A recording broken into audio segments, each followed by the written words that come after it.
মহাবিশ্বের উৎপত্তি নিয়ে মানুষের কৌতূহল বহুদিনের। সেই রহস্যময় জগতে নতুন এক আলো ফেলেছেন বিজ্ঞানীরা।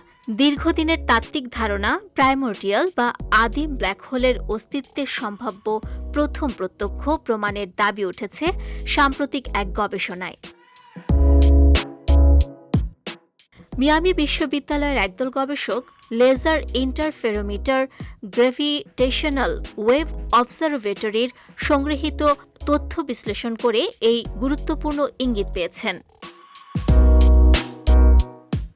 সাধারণত ব্ল্যাক হোল তৈরি হয় বিশাল নক্ষত্রের মৃত্যুর পর, যখন তা নিজের মহাকর্ষে ধসে পড়ে। কিন্তু প্রাইমোর্ডিয়াল ব্ল্যাক হোল সম্পূর্ণ ভিন্ন। বিজ্ঞানীদের মতে এগুলো সৃষ্টি হয়েছিল বিগ ব্যাংয়ের পরবর্তী ক্ষুদ্র সময়ের মধ্যে, অত্যন্ত ঘন পদার্থের ছোট ছোট অঞ্চলে। অর্থাৎ এদের জন্মে কোনো নক্ষত্রের প্রয়োজন হয়নি। গবেষণায় বিজ্ঞানী আলবার্তো মাগারাগিয়া এবং নিকো ক্যাপেলুটি LIGO-তে ধরা পড়া একটি বিশেষ সংকেত S251112CM নামক একটি সংকেত বিশ্লেষণ করেন। সেখানে দেখা যায় সংঘর্ষে যুক্ত একটি বস্তুর ভর সূর্যের চেয়েও কম। সাধারণ ব্ল্যাক হোলের ক্ষেত্রে এটি অস্বাভাবিক, কারণ নক্ষত্রের পতনে তৈরি ব্ল্যাক হোল সাধারণত সূর্যের চেয়ে অনেক বেশি ভরসম্পন্ন হয়।